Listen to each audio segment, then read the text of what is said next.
I'm here to help people cook more, cook better, and ultimately see the impact that food has on your overall life and performance. My guest today is Dan Churchill, a chef whose specialty is food designed to fuel not just health, but also athleticism. Most people, when they say they're eating healthy, they truly don't understand what that means. It's quite a generic statement. These individuals are deficient in the nutrition they're putting out because they're trying to look good without thinking about what's best for their performance. He is the current executive chef at Osprey in Brooklyn's One Hotel. He also produces a dizzying amount of instructional and inspirational content, and he's the author of the newly released cookbook, Eat Like a Legend. I started cooking at the age of 11. Follow your passion and lean in and actually dedicate yourself to it. That's how you get anywhere, and that's kind of what I did. I'm here to help people inspired to create their habits and routines to live a healthy lifestyle. Of course, I am changing the world through food.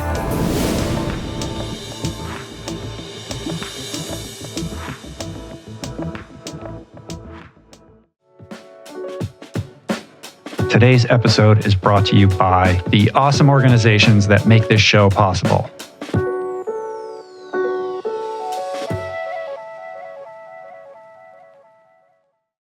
So good to see you. Thank you for coming out here. I've been looking forward to this for a long time, man.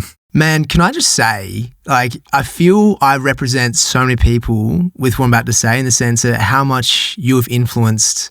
I know you hear this, but I really mean it.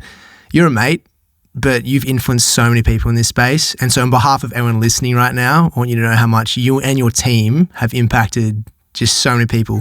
I appreciate that. Thank you, man. Thanks. Likewise yourself. You are doing so many things. I don't know how you fit it all in. I want to get into your daily schedule, which sounds like such a grind just based on me observing all the stuff that you share with the world and all your many obligations and responsibilities. It's absolutely insane. But in reflecting upon how to get into this with you and what I wanted to, kind of explore with you, I was trying to remember how we first met. I can't remember you not in my life, but I don't remember how I actually first met you. Yeah, how was it, man? Was it? I think maybe we were introduced online and Yes. we became kind of internet buddies, and then maybe I just went to Charlie Street. I think that's how it happened. That's actually how it is. Yeah, I remember that. Yeah. You were sitting at table 2. I don't know what it was, but I think that I was in New York City and I just walked down there and, tried to see if you were hanging around. And that's how we first met. And that became a tradition. Every time I go to New York City, I generally stay on the Lower East Side or in the East Village, and it's just a short walk to Charlie Street, which sadly is no longer. That's it, man. You closed it down. Closed down. But that was my go-to. And I would never tell you ahead of time. I would just like to show up and surprise you. And what was interesting is there were all these, people that were hanging out there, and some of them were just working, people who work for Athletic Greens and various brands that you work with, that I work with, who just kind of made that their HQ. It's became genuinely the social part of my day every day, with people coming in and out of that place. Yeah. And I think that's one thing you kind of maybe take for granted upon reflection, is it may be hard work, but also it ticked a lot of boxes. Mm-hmm. And that's what that was for me. So meeting people like yourself, meeting anyone just coming through New York City, you register how important community truly is. So it was great. I loved it. It served an amazing purpose there, and the people there obviously in our space, health and wellness, inspired to bring a positive light to those around them. And that connection, that community brings and creates even just much more positivity, in my opinion. Yeah, it was a community hub. Group runs would start there. There were always people congregating outside, and you would be leading people on some workout or something like that. So it extended well beyond just it being this restaurant. So it's sad that it doesn't exist anymore, but it probably is liberating for you as well. I know trying to run a restaurant is not an easy thing, financially, or just in terms of how you allocate your time. Well, that's the thing. I think, I was reading a book, and I forgot the name of it, but it's talking about how good things come to an end and how to reflect on it. And effectively, when that came to an end, it was a relief. And people on the last day of service, everyone's like, how do you feel? And I'm upset about the people I'm not going to see every single day, because we had babies grow up, we had friends and businesses, almost be catalysts out of that space.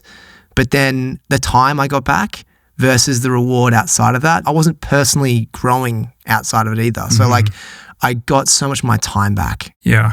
Then also led to other creative ideas and like the new restaurant and all these positive things. Yeah, we'll get into all of that. But I want to talk a little bit about the Aussie spirit. I mean, Charlie Street was like your way of bringing a little bit of Australia to New York City. Yeah. You know, it's no news to you that Australia holds a special place in my heart.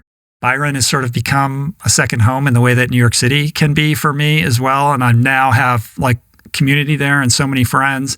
And my love for Australia and Australians dates back. I remember one story in particular around when Finding Ultra came out. This is 2012.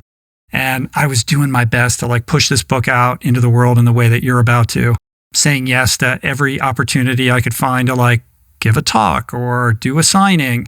And I didn't have a big following or anything like that at the time. So it was like whatever I could get, I was going to take. And, you know, I pushed the book out into the world, and it wasn't a New York Times bestseller, but it slowly kind of found its own audience. But I did this one talk in Los Angeles in particular. It was at a small like community room in this apartment complex near the Grove. You know where the Grove is in town? Yeah. And I had announced it ahead of time and all that kind of stuff. And I said to Julie on the way over, like, I hope more than like 2 people show up to this thing. Like, I have no idea what's going to happen. And it doesn't matter, like, this is the way that it goes, right? Well, sure enough, 2 people showed up. Osher Gunsberg and Dan McPherson, my 2 Australian buddies, loyal to the hilt, who just sat in the front row and were happy to be there. And I was like glad that they were there, but also embarrassed, you know? And so after that, I was like, you are my guys. Well, they're 2 pretty influential people in Australia. Well, yeah, they're great. But I think it speaks to something about the Australian character. I feel like the moment I started talking to you about Australia, you lit up, right? We've got a sense of chilled back, relaxed attitude. And you speak to most people and they say, you're Aussie, I always want to go to your country. Or, you know, I love the way that you guys are just so relaxed and chill and fun and happy. Always so happy, you know? We always have this so happy vibe. And it's interesting because it's actually something I had to battle coming over here personally, because you're that person, but if you don't have substance and if you try to almost always be Aussie, you disconnect from an audience. But I can understand how specifically the wellness space or the people we like love being around, the lifestyle we love that in Australia. And Byron, you know, Sydney, Bondi, all these places. They just exude it. Oh, I was just back there for a week and I'm like, you know, I grew up, I wore board shorts everywhere. That's all I wore. Did you grow up on the beaches? Yeah. So the northern beaches of Sydney, there's a stretch of beaches that are about 20 odd beaches from Palm Beach down to Manly. So if you fly into Sydney, most people go to Bondi. If you then get a ferry from, say, Circular Quay, where the beautiful harbour of the Opera House and the Sydney Harbour Bridge are, you can get like a 20-minute ferry to Manly. And I was about, 15 beaches up from that. And that was my life. Like it's definitely its own bubble.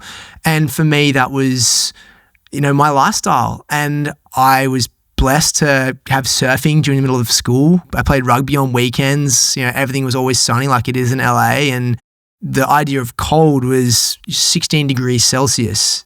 And my parents weren't rich. We were poor. When I say poor, we weren't like the worst people, but like we didn't have a very well-off life. But I have 2 incredible brothers who I call like some of my best mates. And my mum and dad they're 2 different people. It's pretty crazy. I just was happy, and I've never been really materialistic, and I kind of look back on that as someone who grew up on the northern beaches of Sydney.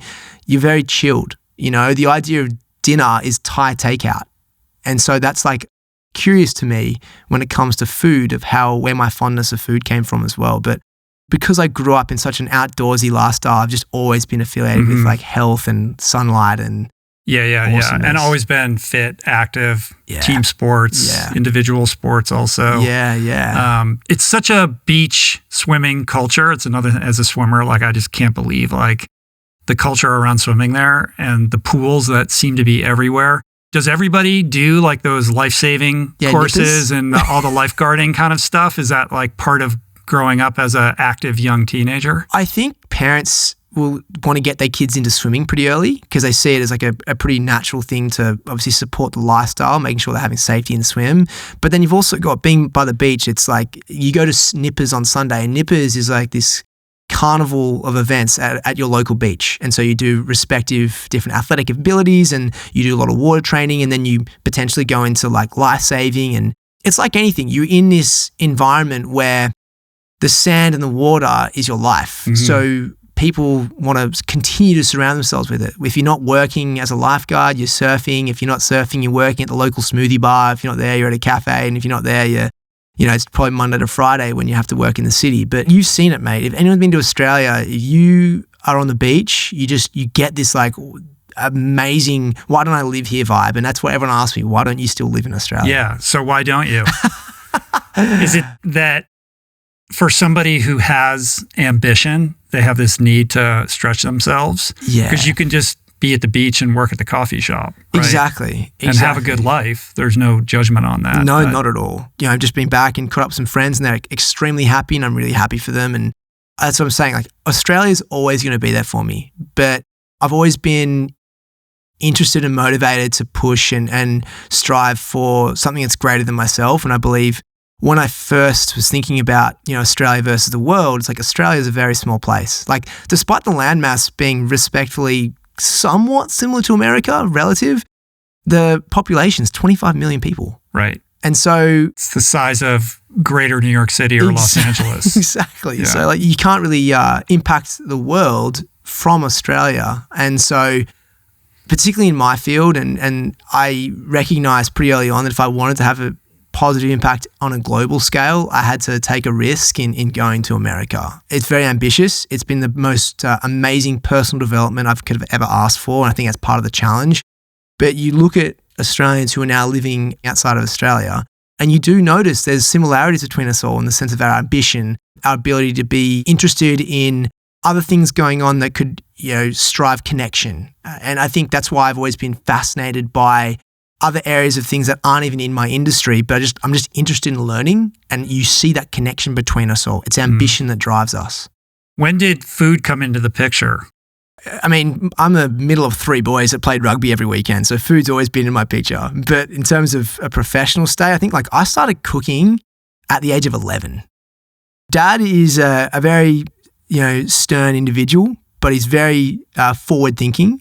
So he put together this timetable after my brothers and I. Have you heard of Jamie Oliver? Do you know Jamie Oliver? Of course. Yeah. So Jamie was someone I was so fascinated by. And Dad realized that my brothers and mother and I were always so fascinated this one moment every single week watching this guy on TV.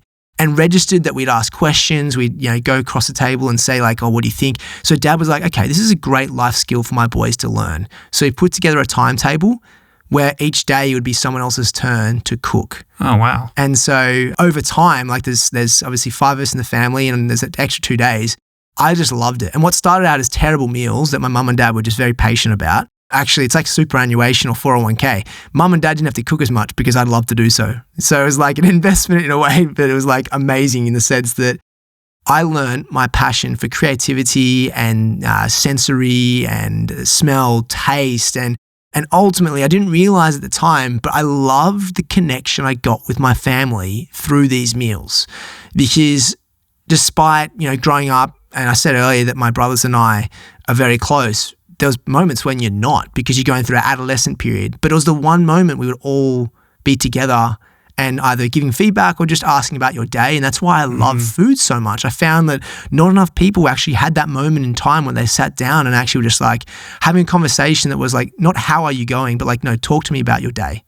And I relish in that. And so 11, 12, 13, 14, as I got older, I really realized a passion for the power of food and the positive impact it could have, and where my place was in that, and the ability to be a young male connecting in a way that most people weren't. Mm-hmm. So, I at the time decided to maybe give chefing a go. And back then it was like you jump into a kitchen. I probably picked the wrong one, but in hindsight it was great. I went to a catering place and all I did for 90 hours a week was peel broad beans because it was the first thing that I could do, right? So I was like, maybe I don't want to be a chef if that really didn't tick my creative, juice, so to speak. So then I finished high school, so I continued doing high school, and I didn't really know what I wanted to do. But I knew I loved sport. I knew I loved human performance. So I decided to do an undergraduate and then a postgraduate, like a master's degree in exercise science. So learning about the human body was phenomenal. Putting that to athletes and individuals, whether in camps or helping them improve by an extra 5 to 10% was gratifying. But I was always brought back to food, and I'll still be cooking. And over time, what took place was I realized that there's a bit of a disconnect, at least at the time, between the scientific nuance, as you discuss here a lot, around nutrition and the application of it. And so when I was, effectively in these rooms with listening to nutritionists talk to these athletes about what they should be eating and like what numbers to hit and all the science bespoke, it wasn't registering. And I realized that was going to be a problem because the long-term ability to adhere to any plan is to comprehend and understand and be bought in. So what I did was I essentially knew what the nutritionist was saying, and I could connect with an athlete just based on our relationships. And so I decided to put a recipe together for them to repeat based on, I knew what the science was. They don't need to know that. I was teaching the recipe. And it came back with really good feedback from the athlete was just loving the food. They're just like, I loved cooking. It was a good challenge. My wife loved it. Can you give me another one? So I was like, sure. So then more athletes started to ask. And eventually, over this pretty short period of time, I'm like, wow, this is pretty impactful. Exactly what Jamie was doing. I then put together this cookbook called Dude Food. Right. And I self-published that.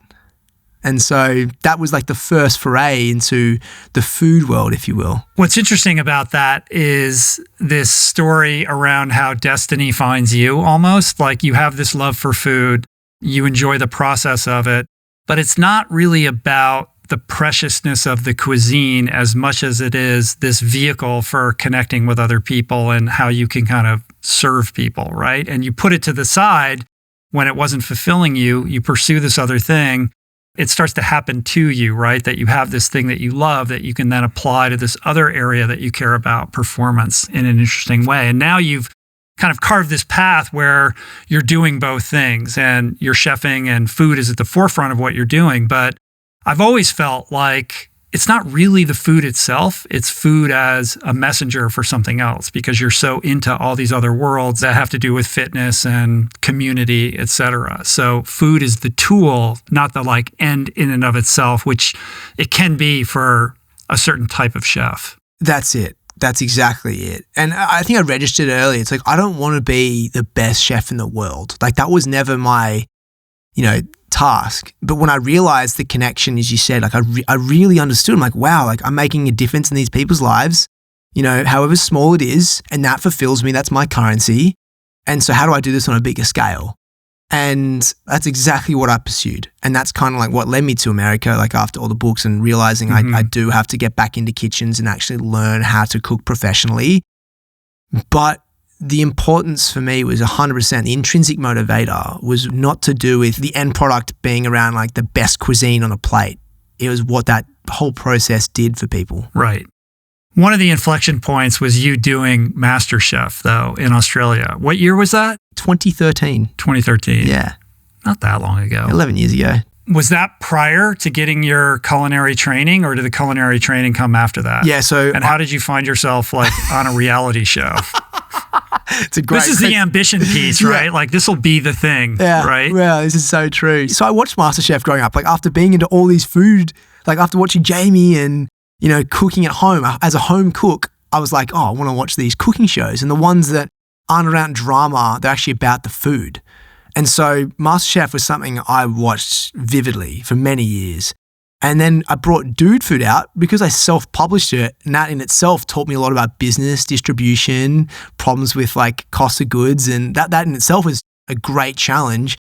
I registered okay, if I self-publish a book and if this is something I want to do, I need to better my skills. And what better way than throwing yourself in the fire of, it's actually an 8-month process for the show from start of registering through to 4 months of filming. So you're away from your family and friends for a period of time, but you're dedicated to this process of cooking, having the best chefs around you. You're constantly just in camp, cooking camp, and you're learning. And if you applied yourself, you just continue to learn. So, I applied for the show. You go through 3 or 4 forms of different stages, and I got the call that I was to be potentially away for a certain period of time. And yeah, started doing it. And to this day, people look at that show, MasterChef, and see it as one of the best forms of programs, not only for families, but for development. Mm. Who were the mentor chefs? So you had Gary, George Columbaris, and Matt Preston.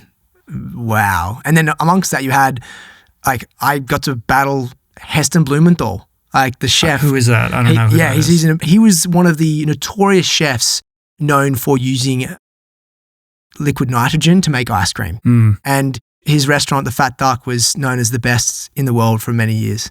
Essentially, he started late in his career too, but he took science and applied it to cooking in a really unique way. And so when I did one of the challenges I had on that show was I got to battle him, but the judges didn't know whose dish was whose. It was a blind tasting, and that really was like affirmation for me that I can cook at a high level. So I'm going off against this chef. Right.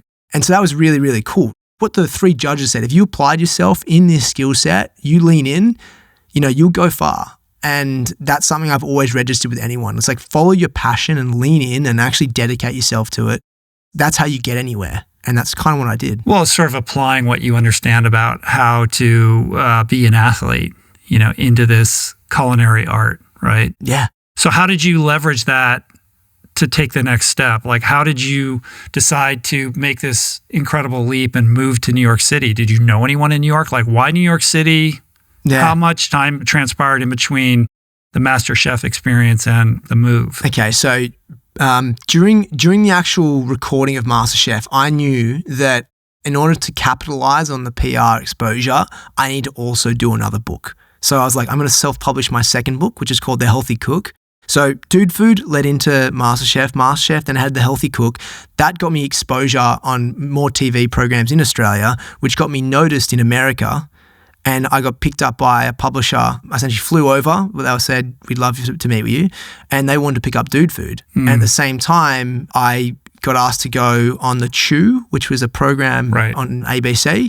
So in order to get the visa that I wanted, that process took a bit of time, but eventually, because of those 2 contracts, got my visa.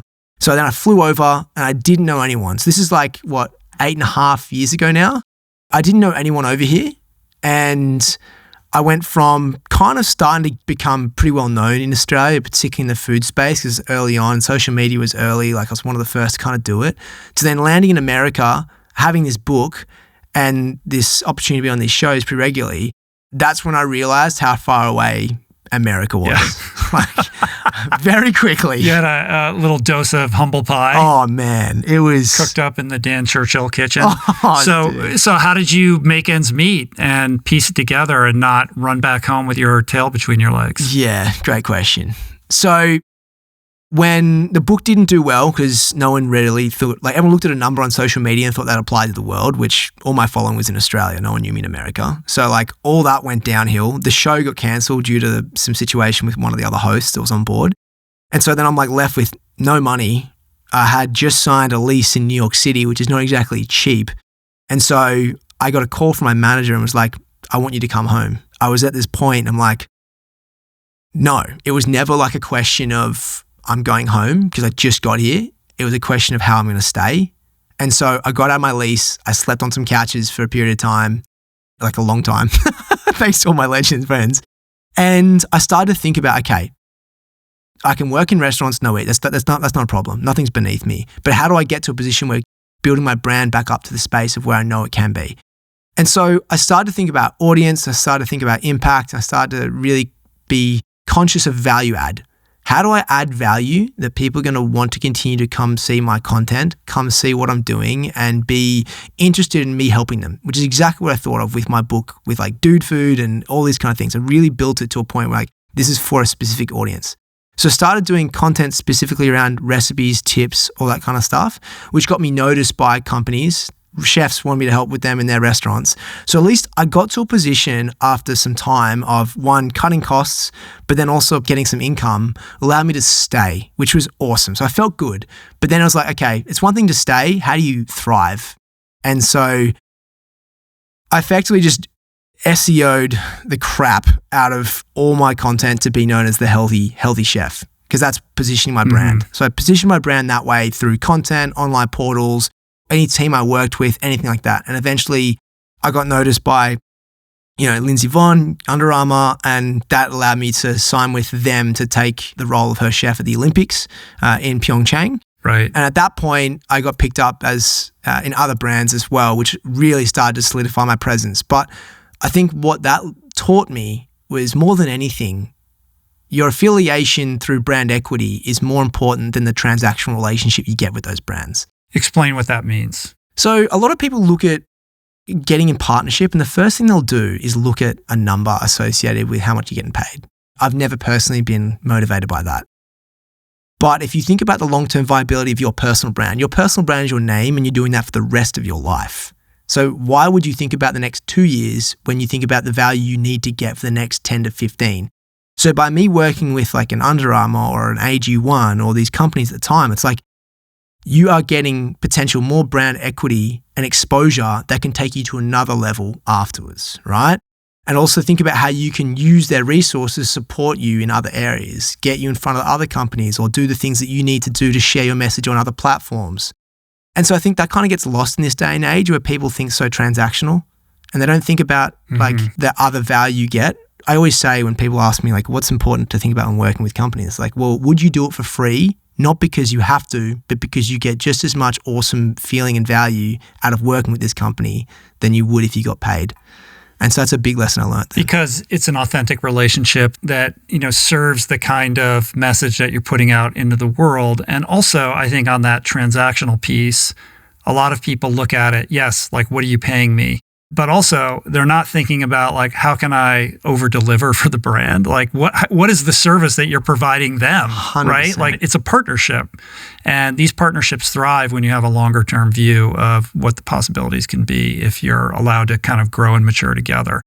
But I think in general, this idea of you carving this unique path, like the typical path would have been, well, I'm just going to go work in restaurants and network and meet these other chefs and move up in some kitchen, and maybe one day I'll have my own restaurant. For you to say that's an option, but I'm going to pursue this digital path and blaze, kind of my own thing out there. I mean, what year was this? This would have been 2018. Yeah, 2018. Yeah, 2018. And kind of reimagine what a career path for a chef could be. Is this hybrid mentality that you have. Like, in so many ways, you're a hybrid chef, you're a hybrid athlete, you're a multifaceted person who's doing many things. We were joking at the top, like, I don't know how you have time to do it. Like, you now are the head chef at the Osprey, which is is it the executive chef? What's your title? Executive chef? Executive chef. At the Osprey, which is the restaurant at the One Hotel in Brooklyn after Charlie Street closed. But in addition to that, you're also like this fitness influencer, and you're working with all these brands, and you're making all these videos with recipes. And now you have the book, Eat Like a Legend, that's coming out. You have a girlfriend and you have a dog. Like, you have a lot. You have a real life. You're not just like a dude with roommates, in a tiny apartment. Like, you have a full life on top of all of these different things that you're doing. And I just know when Charlie Street was open and I would drop by, you're in the kitchen, you're greeting people as they're coming in, you're kind of the host running the show. And then you would go out onto the sidewalk and like lift this door out of the, and go down into this basement where there was another kitchen. And that was your production studio where you would just relentlessly shoot content for like, I don't know, however many hours a day.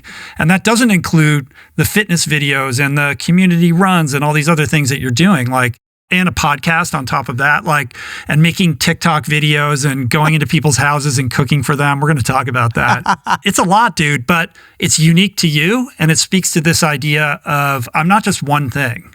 I'm doing all these other things. And as an athlete, you are this like tactical athlete, I think fundamentally. Like, you can deploy your fitness acumen in so many different areas. You're not purely an endurance athlete or a runner. You do many different things. You can CrossFit and whatever anybody's doing in the gym, like, you're probably better at it than most. And we're going to get into that as well.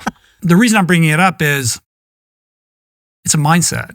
Like, it's a unique mindset. And I think there's something courageous about that, to say, I could go and fit into this mold or that mold or be this person or craft an identity around this, but your umbrella is broader than that. So talk a little bit about how you think about career, how you think about identity, like how you've created this situation where you are able to do so many things and not get like pigeonholed into one thing or the other. Yeah, it is a lot. I like 100%. And I think for me, I've always done stuff that I just love. I love doing, and I feel that's part of it. But I've definitely learned over time the importance of going deep. And I know that sounds contrary to what you just said, but I've registered pretty early on that in the space, and where I want to get to is I need a restaurant or something association with a restaurant to be a chef in America.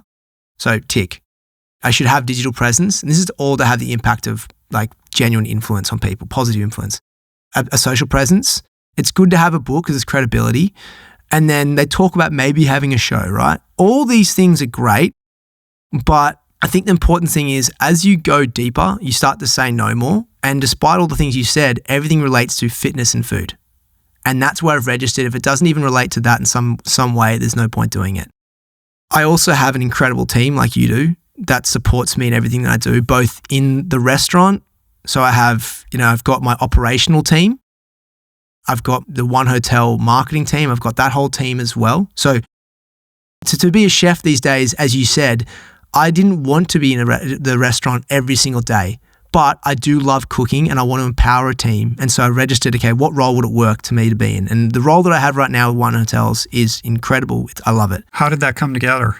So even at Charlie Street, the culinary and the F&B team used to come into Charlie Street, talk to me, get my thoughts on things. When it was towards the end of Charlie Street days, they were coming a bit more consistently. And then one day they said, hey, we want to talk to you about an opportunity. So this is a good lesson to me. It's like, it didn't take me, a year of them coming in. It took me many years of learning how to run a restaurant in New York, the persistence around team building and all these skills you learn up to this point. It took me like 7 years to have that moment. And that was a huge understanding and reflection. So when they asked me, I said, I'm super keen to do this. These are my boundaries, not because I don't want to do them, just because I don't want to overpromise anything that I can't do because of my time restrictions. This is what I'm going to crush, these things right here. And they were like, yep, that's what we want you to do. And so that is essentially how it all started. And it felt so good to sign that arrangement. One, because I love what the One Hotel stands for as a boutique sustainable restaurant or hotel group. But two is like as a reflection of where there's markers in your life of affirmation to know you're on the right path to having the success that you want. That was one of them. So that took years. And the thing that you're interested in killing it at is the thing that you're strongest at. So what was that? Like designing the menu, kind of being the face of this, being an ambassador. You're not in the kitchen cooking all. I mean, you'll go in there. I see the videos and all that kind of stuff. So it's not like you're not in the kitchen, but you're not the one who's in the kitchen every single night preparing the meals.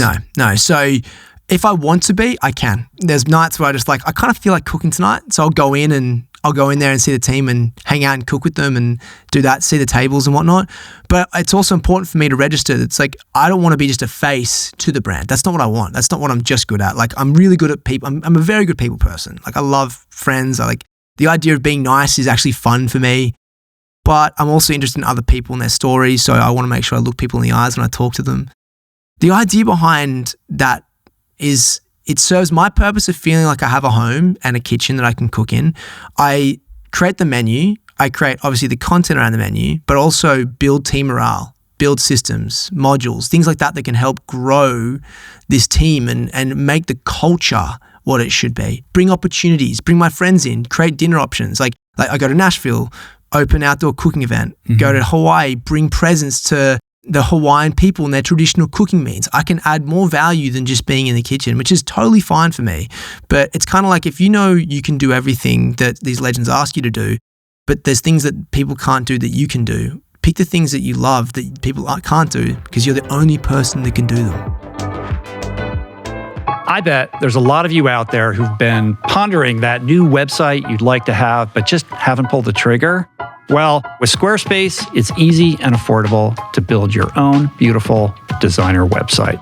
So Squarespace has been a long-time partner of the show, and what I love about it is it just demystifies everything about what's required to make a website. You don't need to be a designer. You don't need to know how to code. Everything is right at your fingertips. They make it super simple. And they've got these unbelievably beautiful templates to choose from that are oriented around whatever your needs may be.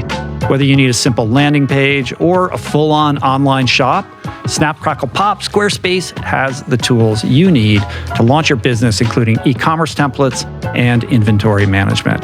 So make that website. You got it. Click the link in the description below for a free trial. And when you're ready to launch, use offer code RichRoll to save 10% off your first purchase of a website or domain. Why is the restaurant business so rough? Oh man, we've all heard it. Don't invest in a restaurant. Most restaurants fail. Like, why is it so hard? Okay, so for one, so you've got the margins are small.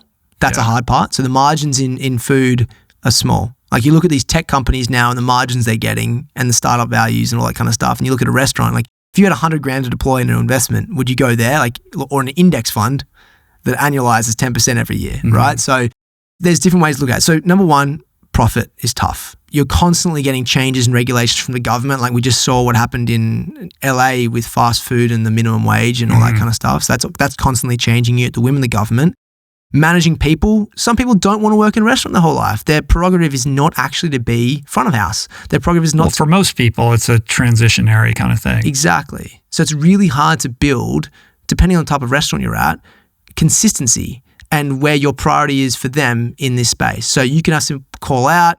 There's so many like small things like the delivery times and oh God, the list of things. Like it rains one day, so that's meant to be a Saturday, and a Saturday is like how you make your money, and all of a sudden that goes out the window. And so it's really challenging, man. Like there's so many things that people don't think of. Like even you see people use napkins and the amount of napkins they pull, and the cost of that may be small, but if you do that every single day, it's like, okay, there's a lot of those things.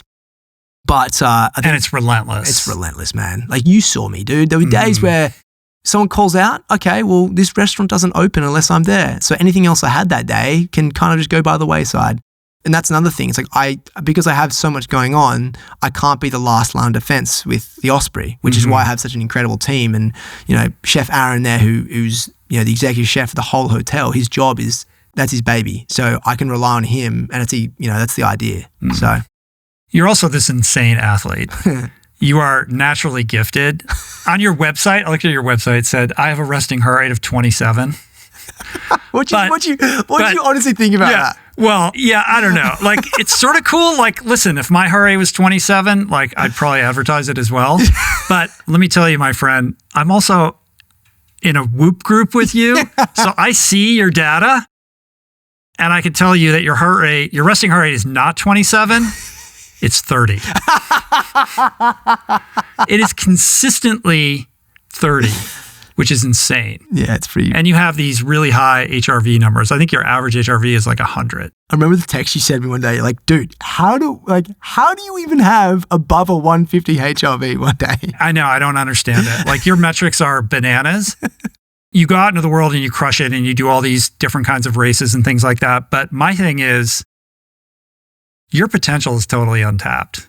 I think you get in your own way with the way that you train. And I know that you're set on breaking 3 hours in the marathon and you have a coach. So I'm excited to see what happens when you actually follow a proper program, because you're a guy who just goes out and kills it and blows whichever way the wind blows. Oh, my friends are going to the gym. Oh, I'm going to do a CrossFit workout. Oh, I'm going to do Hyrox, or today I'm going to run a 10K or whatever.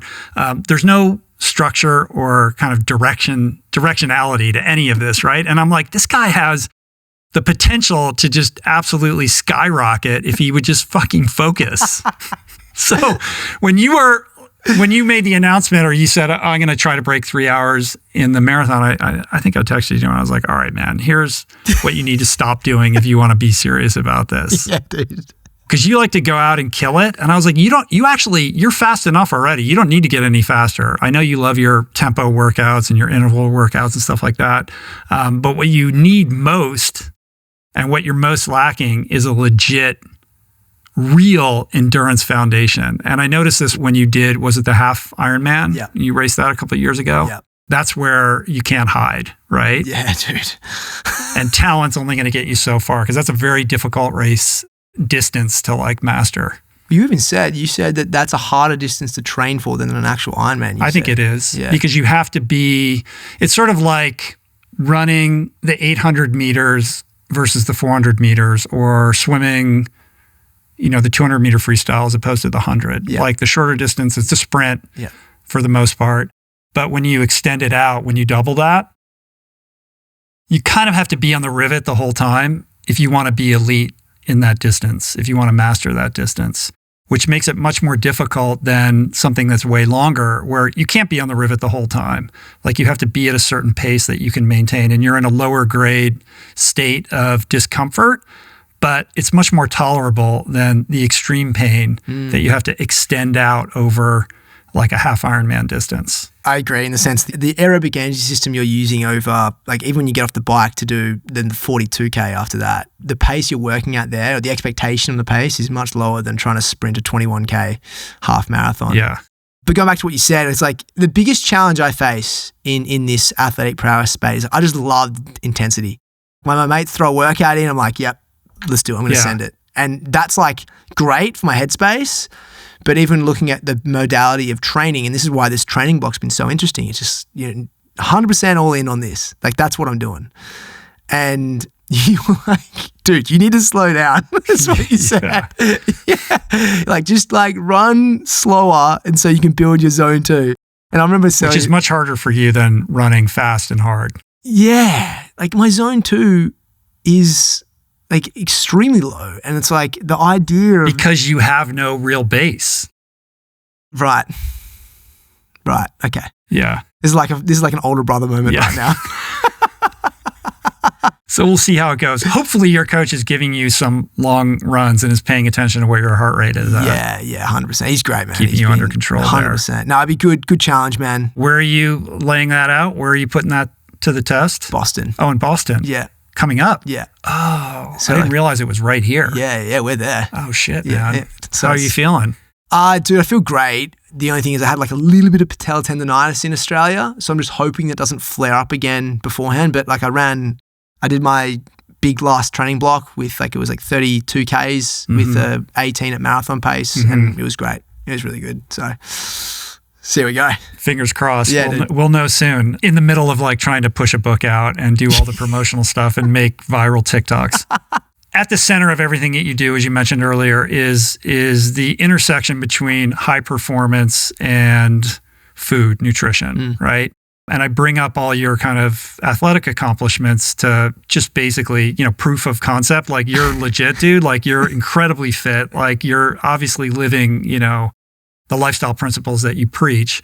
And this new book is really about that intersection itself. So as an introduction to kind of the things that you talk about in the book, like maybe you could talk a little bit about the difference between what it means to just eat a healthy diet versus like eating for performance. Like sometimes those are at odds. Like what's in your best interest in terms of like longevity and being healthy isn't necessarily what's in your best interest performance-wise. But there is a way to eat healthy for the long term while also being performance-minded. Yeah, 100%, mate. I think also that the idea of all this kind of gets complex, and like this doesn't, but the idea around healthy eating in itself, we talk about this in the book, is around eating for aesthetic instead of eating for performance. Like I knew growing up, and this is very common, I knew growing up that I'm like, I want to eat to look good, right? Most people are like that, and that's no shame in saying that. In doing so, which is where people say I'm eating healthy, you actually have typically seen that these individuals are either deficient in the nutrition they're putting out because they're trying to look good without thinking about what's best for their performance. And if you do so, you're not eating enough food to then support your performance, you in turn will become essentially putting the way you look and feel on the back burner. And we've seen that. Like I've seen that with athletes, I've seen that with young males. Like the idea behind, I think, eating disorders is much more common than we know, like because the idea, and even defined, is like an eating disorder can be simply the idea of you going out to dinner and not eating because you don't want to eat the food because you think it's going to make you look bad, right? And I'm first to say I'm guilty of that myself, right? But in terms of the difference between healthy overall and eating for performance, there's different times of the day, different modalities, different contexts that we all fall under, where your situation requires certain energy. And energy can come from fat, proteins, carbs, the fifth macronutrient we talk about, the water, everything like that.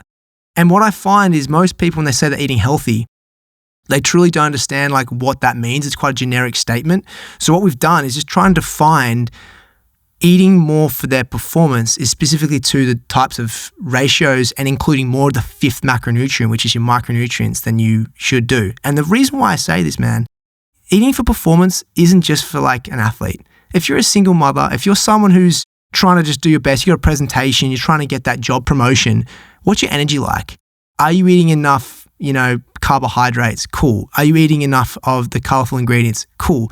But are you supporting that through everything else, including water, time of day, eating before and after the session? Like, people don't realize how much they're affecting their cognitive function, their gut, when they're not supplying enough nutritional value at the right time. And so what I've registered is, if you put a blanket over healthy eating, what are the most things people say? Cutting out refined sugar, eat more plants, and have some sort of protein that hits a certain amount of scale. Cool. What if you're a bit more specific and making those ratios more confined to the times of situations? For example, we use an athletic ability. Are you getting enough of the short, simple sugars from quality ingredients like fruit before your races?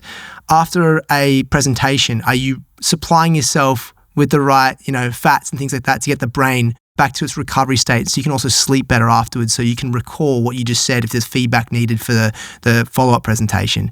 And so that's kind of where I've defined. It's like, well, we have this blanket term, and we all know that if I cut out refined sugars, if I eat more colorful ingredients, and if I eat a certain amount of protein, I'm eating healthy, which is true.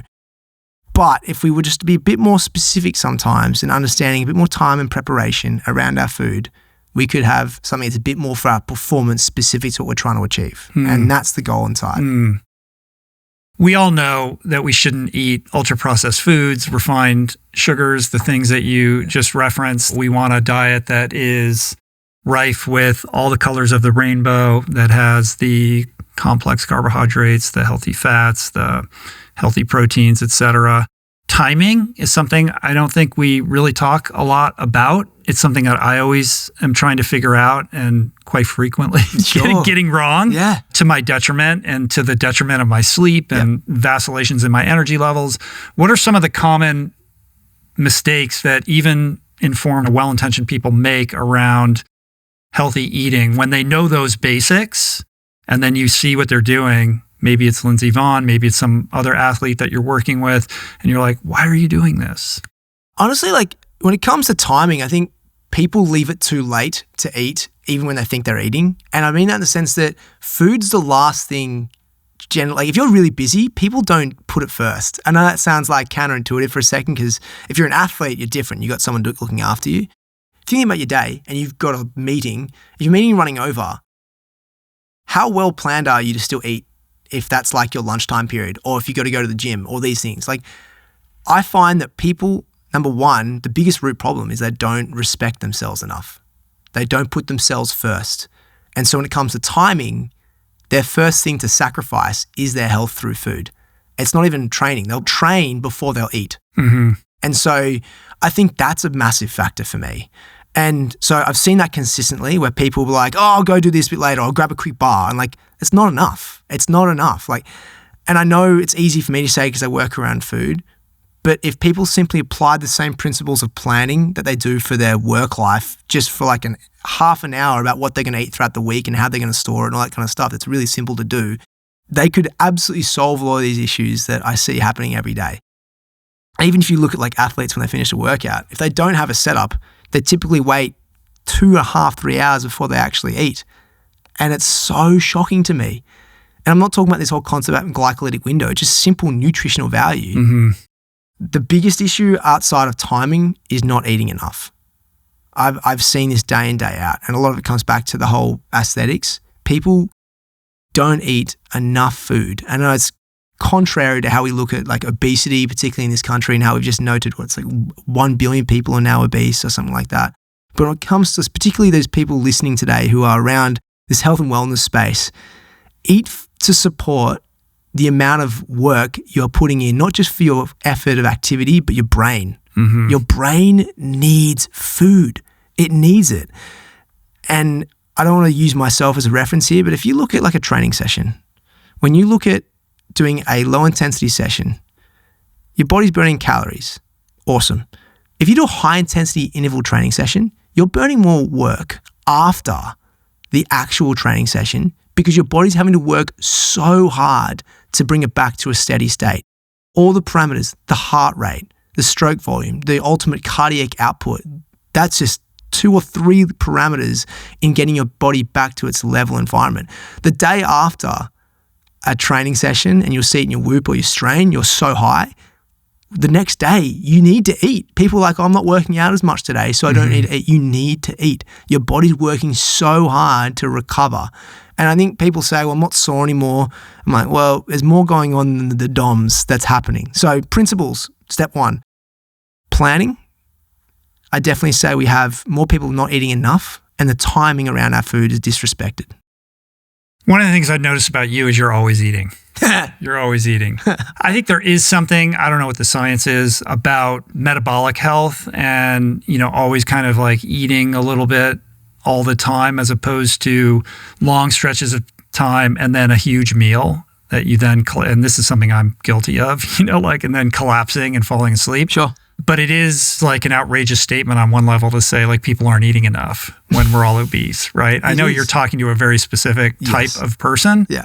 And, I fall into that category. Like I don't plan enough and I'm busy. And a lot of times it's just catch as catch can. And I make do with whatever it is. And suddenly it's 7:00 at night and I got to figure out like what dinner is going to be about because I haven't thought about it all day. Yeah, that's actually it though. And that comes under the same principles of everybody that are busy, which we all are. Whenever someone says to me, how are you? And they go, I'm busy. I'm like, well, so is everybody. So like, and I think the principles I'm trying to instill is just putting yourself first. I want people to register that like at the end of the day, no one else is going to do the work for you. And that means looking after you like you are.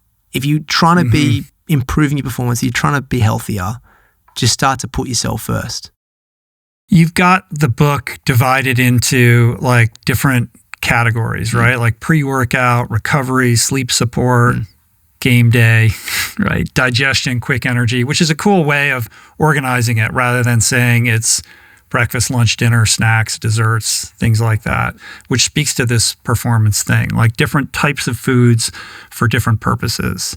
So what are some larger kind of rules around like how do we eat before we work out? How do we eat after? How do we eat to maximize recovery? How do we eat so that we're taking out an insurance policy on restfulness at night? Yeah, good question. Most important thing to think about this is still subjective because although what may be good for you per se, you may not feel up for it. And so priming your endocrine system to do the work to make sure that you're actually digesting food, et cetera, is actually, your serotonin, your endorphins come out when you're lit up, right? If you're not lit up, they're not going to be primed. So what I mean by that is if you're someone who can't digest food before a run, like if you're about to do a marathon and you'll say like, as much as I tell you, make sure you eat 2 hours before your race as your last main meal, have a banana and maybe one of your gels before the marathon. If you're one of those people who's like, I can't do that. It's like, cool, I can't force it down your throat. So if you're doing a run or you're getting up to do your workout, whatever it is, that's still subjective. Ideally, you do want to have at least like half a banana in your system before any workout. And that's like when I'd say that, it's more than like a 45 to an hour workout timing wise. If you're someone who's getting up and doing like, your F45 or your HIIT class and you're like, I want to do it, it's early morning, you don't have to have anything beforehand. Just have a coffee if you want. But in terms of your follow-up then, what they say is if you didn't have anything before your workout, if you did it fasted, you should definitely have something sooner. Because if you have to have amino acids in your system to break down the work that's going on. So if you're someone who does something in a fasted state, make sure you get food into you relatively quickly after your workout. If you're someone who did eat before your workout, you have still 2 hours relative post-workout where there is shown to have amino acids still in your system amongst everything else that's going on. I think that's another principle as well. It's like make sure when you're eating, that's what we talk about, make sure you're eating a variety of foods. Because if you just get the protein, if you just get straight carbohydrates, you don't have the micronutrients, which we know is the 5th macronutrient, if you don't have those principles, which are huge along the whole pathway. Because people look at protein like, oh, I've got X amount of protein, it's going to work. I'm like, yeah, but if you don't have all the registered micronutrients to help support that process, then they're just going to be sitting there not being able to do anything. So you got to make sure you have the right nutritional value around that, whether it be just some greens and some colorful ingredients. So I always say every meal should every meal should contain colorful ingredients, right? Before you work out, if you're not going to eat before you work out, make sure you have something within 2 hours after, all right? Then when it comes to the food specifically, this is where it starts to vary, and we talk about like the ratios of like 50% carbs versus that kind of thing. And how do you look at that on a plate? Well, we break it down in the sense that carbs can be broken down typically into starchy veggies, your brown rice, sweet potato, all the things that we register pretty normally, right? If you see like if your plate was a circle and it's like 50% of that, it's a pretty simple basic understanding. Same with your protein. What's your favorite protein? Tempeh? Tempeh, lentils, black beans. How much protein do you reckon you get a day? I meet my daily requirements, but I don't go over. When I haven't had those staples, I definitely supplement with plant-based protein. But I probably get, probably 100 grams, something like that. There's like sort of a trend right now of more and more and more protein. Yeah. I've been more conscious of it because I'm coming up on 58 now. And I know that as you age, it becomes much more important. So I've been more diligent about it. But when I was like killing it in doing Ultraman and all of those races, my protein intake was definitely on the lower side, and it didn't seem to impair my performance at all. No, that's very subjective. So I think people get all up in their head about protein. And listen, when you're kicking up on 60, maybe start thinking about it more diligently. But all the energy and hand-wringing that goes into protein with younger people, I feel would be better placed on making sure that you're getting your micronutrients and your fiber and all these other things that, aren't as sexy and aren't as fun. That's the most frustrating thing when it comes to this whole macro lens, if you will, if I put a double meaning on it. People look at protein, it's like it's been drawn out just due to marketing on CPG products. They see a protein on the thing. It's like, oh, it's a number. It's a simple number to hit. And everyone's like, if I hit my numbers throughout the day, it's easy. The most dominant one we look at is protein because it leads to lean muscle and the development of a better metabolic rate, right?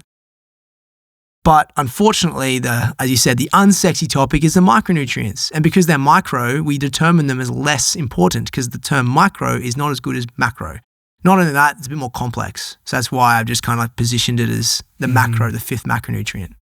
You're not 100% plant-based, but you're a very plant-forward guy in general. I am plant-based. Am I going to be able to pick up this cookbook and put it to work as a plant-based person? Yeah, dude. Were you thinking about me when you wrote this thing, dude? Man. I was like, if I'm going to ask you to write a blurb, I better make sure it's got some plant-based stuff on it. Yeah, dude. It's essentially most of it is plant-based or at least plant-forward. And then what we've done is for recipes that aren't, they're flexed. So I've actually created one recipe for both plant-based and not that's the same recipe. And that's something that's like another thing. It's like I didn't want people to be alienated into thinking they couldn't ever eat, cook, or do these things. And to create a book around that and include those principles that we're, kind of on the cusp of talking about is so important to me. It's more important to get people cooking than it is to alienate around like the specifics of it, to be honest. And once that happens, then you can educate. And so, like the idea of making a really creamy sauce out of tofu is actually a lot of fun. Have you done that before? I let my wife do that. Okay. You've had her cheese. Oh, dude. She knows what's up. Yeah, and man. how to make things taste creamy. It's so good, man. What about hydration? You talked about the importance of hydration as another real important pillar. Yeah. Okay. So I don't want to be generalistic, but I'd say when you're working out, people don't have enough sodium or electrolytes to support the amount of work they've done. On average, on the lower end, about 350 milligrams of sodium is typically per hour that we lose. On the higher end, if you're a really heavy sweater, it's about 725 on average. I'm a heavy sweater. So when I finish like my 2-hour runs, I'm like, wow, I need that's why I have dogs lick me afterwards. I'm so salty. But effectively, if you look at that and you look at like some of the older generational brands of electrolyte supplements or electrolyte drinks, rated drinks, they're kind of like around the 300 milligram range of sodium and electrolytes, and you're like, wow. And you start to see more of these brands come out there, like more like LMNT, Hyro, you got all these brands that are like 500 milligram sachets, which you can then deploy into water. So I think in general, from an athletic perspective, we've got to be sure to understand where we're at. And you can do sweat tests, you can do all those things. If you're more on the pretty dialed in athletic side, I really recommend you do that to know where you're at, because just 2% loss in dehydration can lead to a detriment in your performance. Yeah, I feel it for sure. I think what you're saying is accurate. Certainly when I'm hydrating properly, we work with Element. And when I'm using that during my sessions and after my sessions, I do feel like I recover more quickly. Like my energy level just stays consistent afterwards. I don't get that sense of depletion. And I do think that most athletes are not as conscious of this as they should be. My only kind of precautionary sentiment around this is that this message, because a lot of people are talking about this right now, spills over into our relationship with sodium as average everyday citizens. And there's this message sort of propagating around the internet that people are sodium deprived in general and need to be upping their sodium intake in a world in which we're afflicted with insane rates of chronic disease and rates of hypertension that are damaging people's health all over the place. So unless you're preparing all your meals at home and you're not using any sodium whatsoever, you're more likely eating out a lot, getting Postmates and all that kind of stuff. And if you're eating at a restaurant, not your restaurant, but most restaurants, they just overdo it with sodium. Most people are getting way too much sodium. So that's almost like a PSA that I have. I mean, I'm interested if you agree with that, but I do see on the internet everybody talking about salt, and I am concerned about how that's being interpreted. Yeah, it's a good point. So there was an article in the New York Times pretty recently. It talked about, essentially, there was a quiz you can do. There was 10 different products, and you could choose and say, which one do you think contains more sodium? And you go down the list. And like someone who's in this space, got 5 out of 10. So it shocked me to see, oh my God. It's just hidden in so many things because it's used to make these foods palatable. 100%. And so what I would say is packaged foods in general all have extra sodium in them, hidden sodium. So to your point, mate, it's like, if you're someone who on the regular is having packets of chips, certain types of cheeses, even like certain bacon, even the turkey bacon, or even like a lot of these, unfortunately, some of these plant-based products are like super high in sodium to accommodate the preservative or even just to make them taste a certain way, you do have to monitor that. So if you're someone who's constantly having those products, you're probably doing too many. What were the ones that you got wrong? What did you miss? Oh, dude, there was a cheese brand. It was like pepper jack cheese. Can't remember the company name, but it was up against a packet of Cheerios. And it's not a packet of Cheerios. What's that ones with the cheesy fingers? What are those ones? Oh, Cheetos? Cheetos, yeah. So it was Cheetos versus that, and the cheese had more. And I'm like, what? Wow. Yeah, and then you had like soda cans and a bunch of the other ones, and it shocked me. I was like, wow. And to be honest, a lot of the time, both of them had too much already. So it's like the obvious one was still high. Like it wasn't as if it was like, one was extremely low and was high. Most of the time, when you pick something that was on the lower end, it was still a high sodium count product. So I guess in a nutshell, if you're eating whole foods, if you're eating a lot of whole foods throughout the day and you're looking after yourself and you're athletic, you got to make sure you're getting enough electrolytes in. If you're someone who still adds, packets of chips and things like that, you may not need as much additional help. You're probably well in excess of your daily sodium requirements. 100%. I mean, that's the only qualifier I wanted to make of that. Fair point. But speaking of things that get talked about on the internet, what are some of the other nutrition trends that you find cringeworthy? Oh, like kale. Can I swear? You can say whatever you want, dude. When people say kale's bullshit, and I'm just like, oh my God. Well, there's one certain culprit, or I can think of 2 people come to mind who are propagating that nonsense. Man, I had a really good chat with Simon Hill about this, and I was just like, we work so hard in to be honest, can be a boring landscape to talk about healthy food, right? We try so hard to sexify that. Then someone comes along and says this, and I'm just like, oh, come on, man. It's clickbait. It's not like, And they know it. They know it, man. They know better. Oh.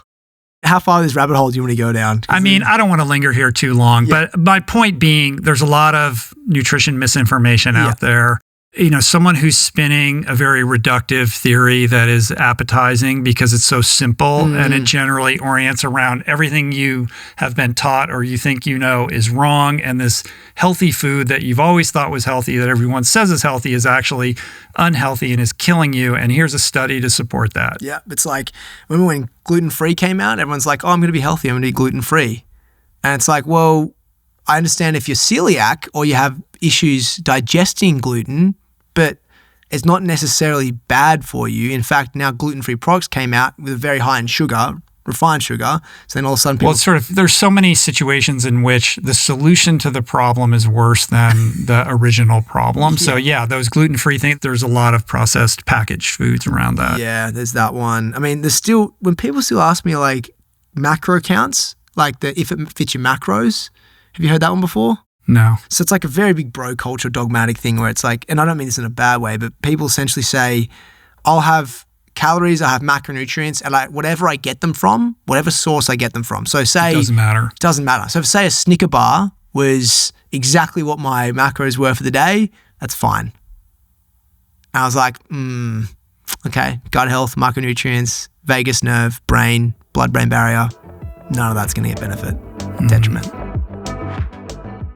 Hey everybody, today's episode is brought to you by Seed Gut Health. I talk about it all the time on the podcast. You know it's important. If you've even listened to a few of my podcasts, I think I've maybe devoted, a dozen, 2 dozen episodes to the microbiome. You got to take care of your gut health if you want to have optimal health. How do you do that? Well, your nutrition, your lifestyle habits, sleep, all of these things play into that.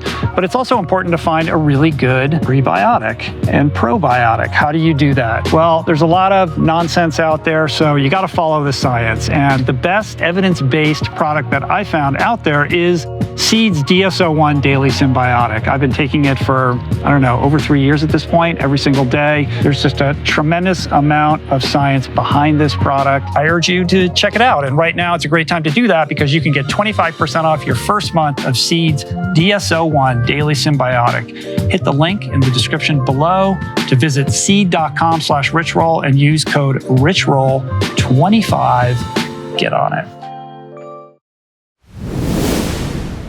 How are you an antidote to that? And how how do you think about like how you present and show up on the internet as somebody who's talking about food, cuisine, performance, fitness, and the like? I just feel like you're somebody who is taking responsibility for that. And you're always putting out a positive message. You're always trying to help people, but you're not looking to like create some kind of controversy or trend per se. Like it's always, pretty like grounded, basic stuff. Here's a helpful thing. Yeah, exactly, man. I think it's so important to be leading by example. And so like the stuff I share is like I've led a life the way that I want people to lead an example within their own retrospect. But I don't want to feel like I'm bringing something up that's just clickbait. Like I brought up this whole thing around sodium, super important on my stories for people to reflect on it, understand it, right? Do with it what you will. It's like plant-based or not plant-based. People talk to me, should I be plant-based, should I not? I'm like, well, here's the for and against. Here's the reasons as to why. The biggest message I would say is I think it's more important that you focus on eating more plants than deciding on what sorts of protein you focus on, right? Because not enough people eat more plants, right? So I try to lead a life that is more existent with the lifestyle that I talk about. And that's simply it. Lead by example. And then avoid any forms of clickbait, trying to get in the media just through the title kind of SEO grabbing situation. SEO is important. My life has been a success because of that, due to the healthy cook and stuff like that.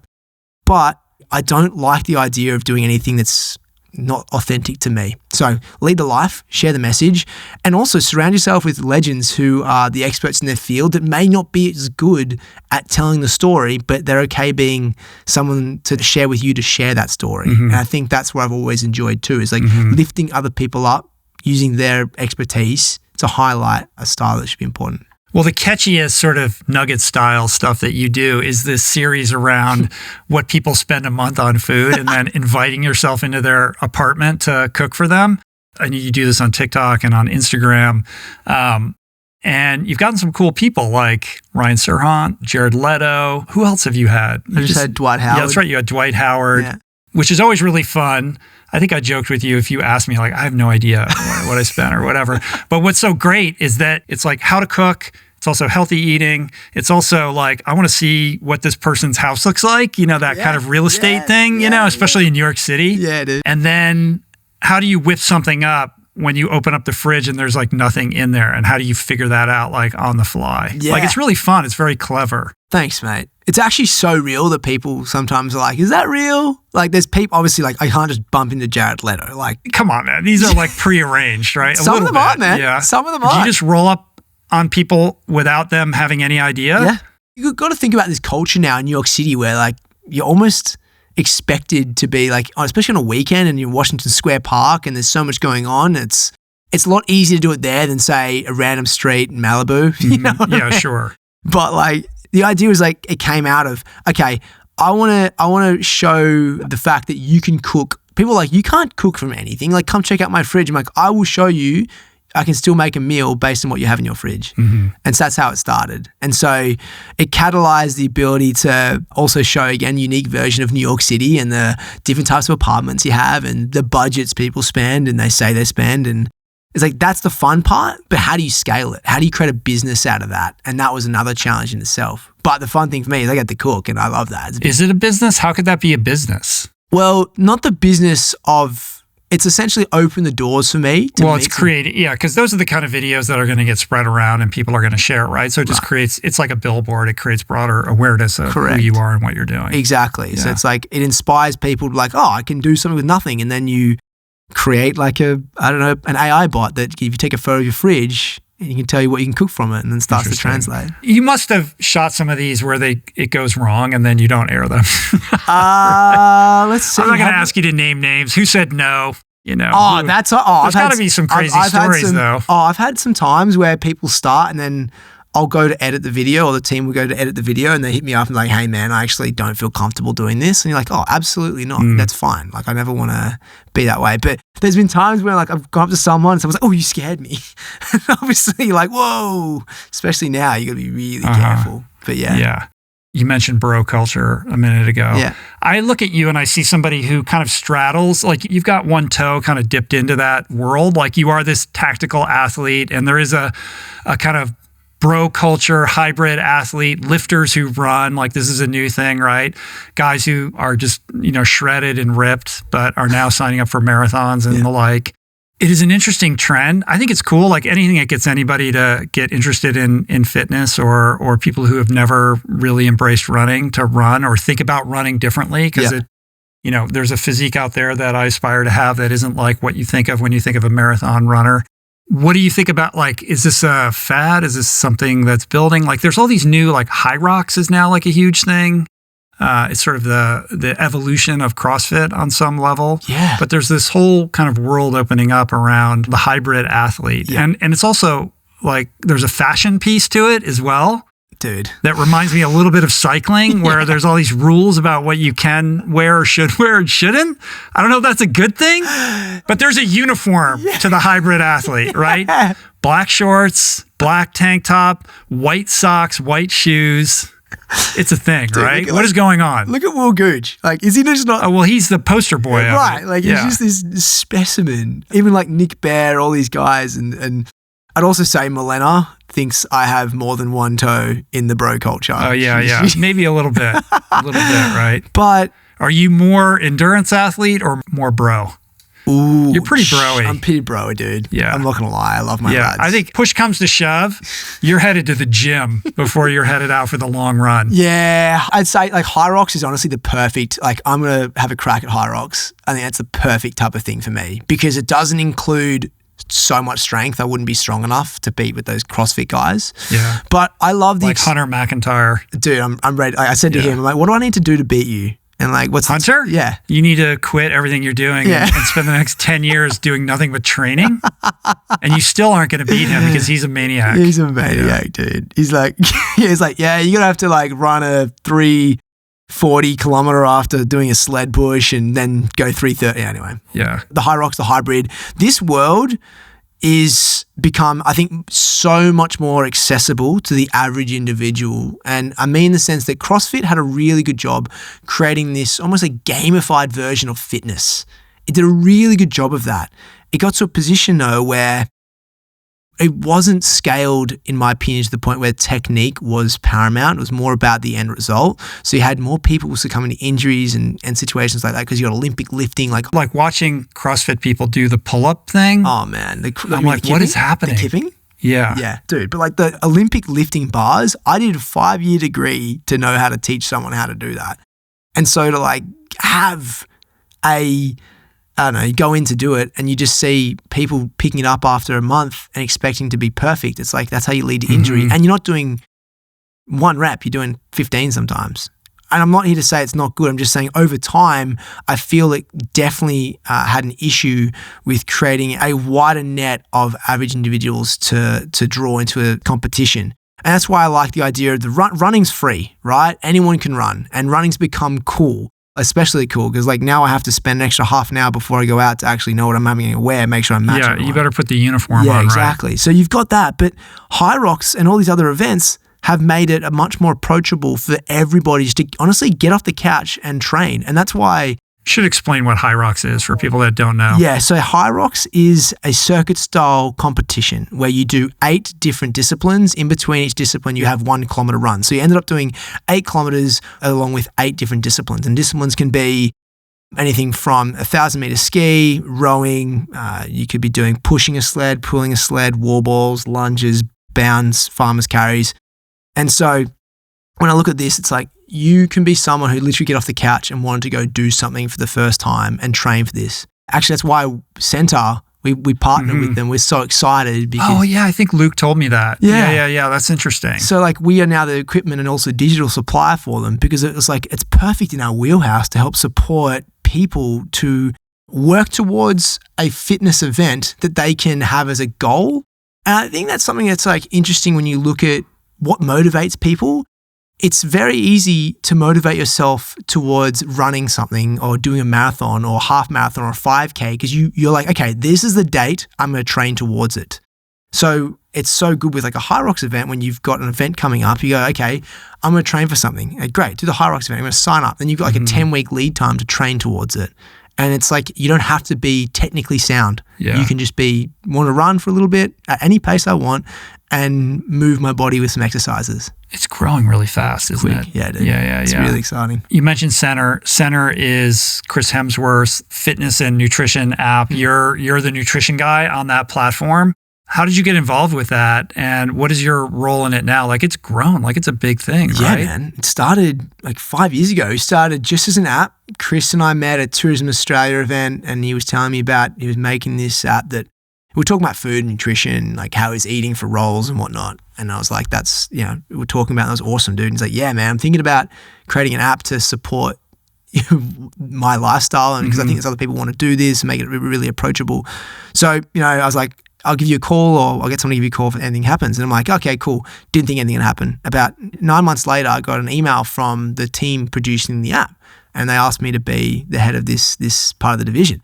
And so it started out solely as a digital platform and now has grown into a complete brand of wellness where we have equipment. Making products and stuff, right? Yeah. We've got everything from adjustable dumbbells to home kits, full racks and everything. And now we're the equipment partner of Hyrox. Hyrox, yeah. And when you think of a fitness app, you're thinking of those typical apps, but this is like super high production. Like there's all these videos and like all of this count, like it's a different version of what you think of when it's at a higher level. Yeah, it's just the execution level is really. When the whole process of us getting somewhat acquired happened about 2 years ago, that was one of the biggest pillars they talked about. Our content is just so intentionally good. It's so good.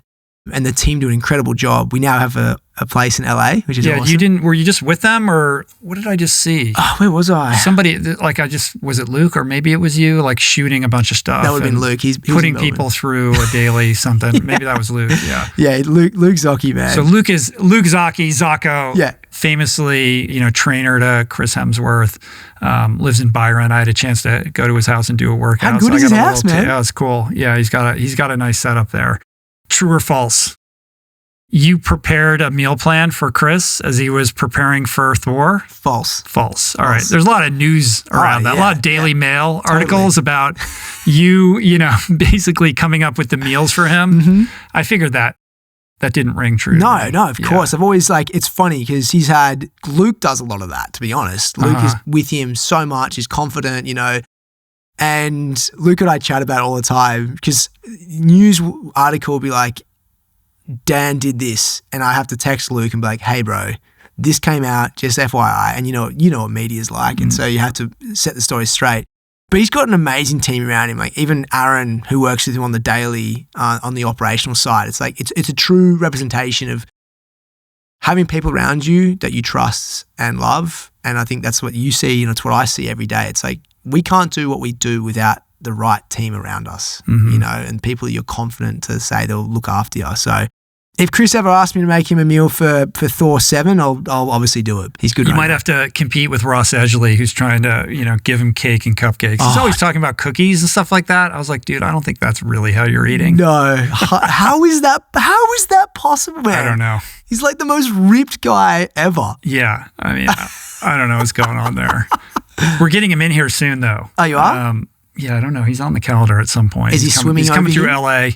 He's doing all kinds of top secret stuff that he wants to come in and talk about. Yeah, so fair. I'll be sure to ask him, Dan. Yeah, nice. One of the things that you think about or that is sort of a common dilemma with chefs is that it's an unhealthy lifestyle. You're eating all this food, you're in the kitchen all the time, it's high stress, etc. And a lot of chefs deal with burnout and poor energy levels and, you know, getting overweight and like all this kind of thing. Like you're modeling a different way. You're not in the kitchen every night, so it's a little bit different than what one would think of as a chef.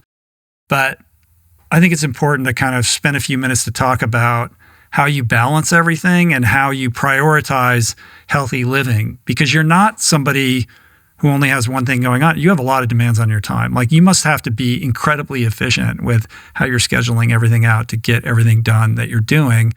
And fitness is at the forefront of your profession. So on some level that distinguishes you from a normal person. But I do see somebody who's taking seriously that investment in self, not in like an indulgent way, but in a way where you're modeling like what's possible for anybody in any profession. Yeah. So I think like the way I look at it is like the role of a chef has profoundly changed over the years, and the opportunity to become one is the same across any industry in the way that I feel there's no one way to skin the cat anymore, right?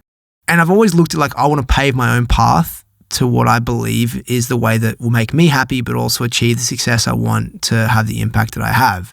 And that starts with like Sunday night. My first thing I do is I write a group newsletter to my family.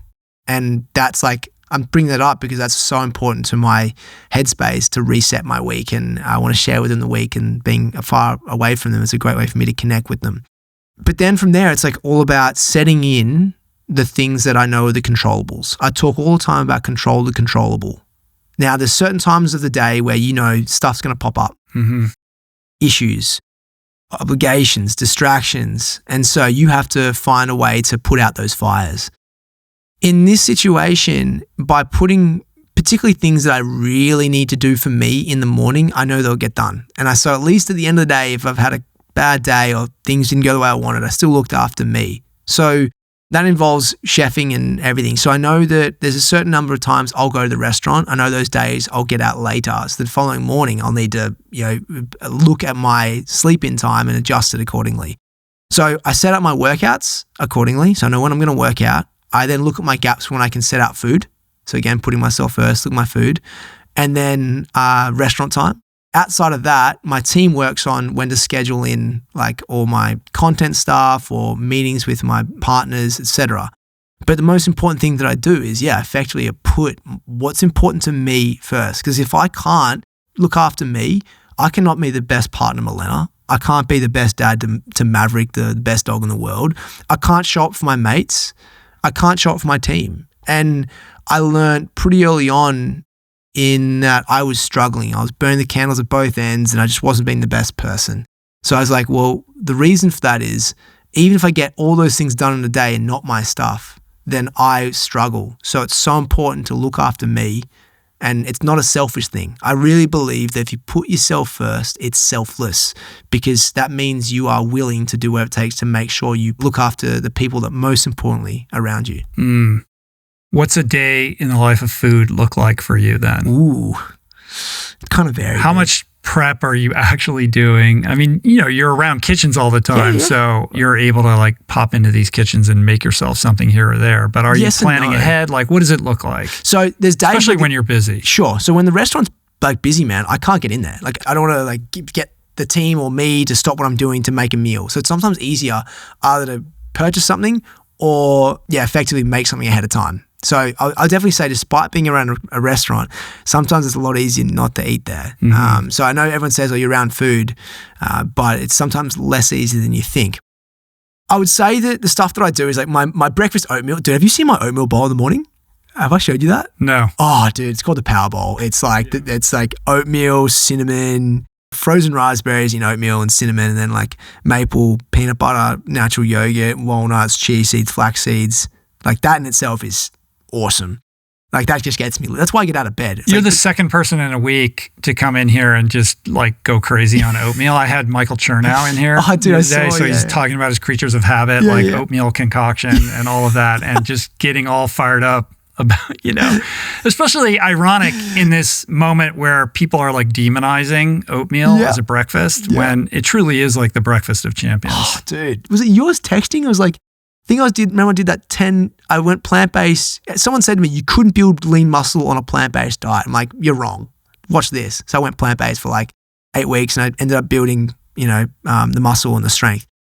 And on that time, I didn't realize how much protein was actually in my oatmeal that was plant-based. I had 38 grams of protein in my oatmeal bowl. And I was like, wow, I've been eating this I swapped the yogurt to be plant-based yogurt. It was a good lesson for me because I don't really count nutritional value per se too much. Like usually I do it one time or whatever, and then like I'll know for the next time. But that was a good reflection of me going like, yeah, you can eat shit tons of protein on a plant-based diet. Sorry to diverge, but that was exciting for me, so I want to share it. Yeah. But effectively, I'll have my oatmeal, and then I'll typically, particularly right now, I'll definitely do like 3 eggs, avocado, toast, 3 hours later, and I'll have like some sort of bowl, macro bowl, what I call the Monday to Friday bowl, which is like roasted veggies, some wild rice, some sort of protein sauce, and then sometimes a shake in the afternoon, and then dinner, which will be, pasta or something that I just love cooking up. So, but that's a day on a plate. So that's 4 to 5 meals typically. Right. And what's the workout regimen? For that or those days? In general, like I know it goes in waves or whatever, like there's going to be more intense days than others. Sure. But like a typical average day. Okay. So right now I'm probably doing, just finished up my big load week for marathon, right? So I was doing 90 kilometers. That was my big one. So I think like on the average day, it'd be, 10 to 16 Ks. That's like 6 to 10 miles on a morning, just an easy run. And then in the afternoon, I might do some strength work or just hit a cold sauna and a hot plunge. That's it. So like right now, that's it. I typically right now, my week is probably around 80 kilometers, maybe 2 resistance training sessions and a lot of hot and cold. Yeah. That's a reasonable schedule. Right? Yeah. How do you do all this when you're traveling? You travel a lot, dude. And then you share your Whoop scores. Like I saw your Whoop score. Like you were burning it pretty hard the other day. You bounced back all right. Thanks, I appreciate you saw that. You saw the red to the green? Yeah, I did. I'm familiar with the red to the green. Yeah, I bet.